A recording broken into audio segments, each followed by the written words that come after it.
மக்களே, கொடைக்கானல் டே 2 நம்ம இப்போ போற பிளேஸ் கண்டிப்பா உங்களுக்கு ரொம்ப பிடிக்கும்.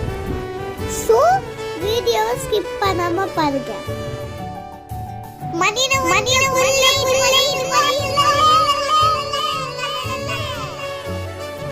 இதாங்க நான் சொன்னேன்.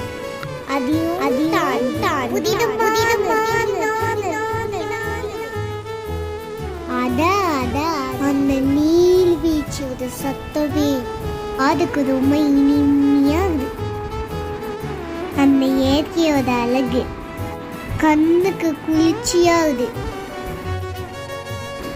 சரி நான் உங்களை டிஸ்டர்ப் பண்ண விரும்பல. நீங்க பார்த்து ரசிங்க. சரி நம்ம அடுத்த வீடியோல பார்க்கலாம்.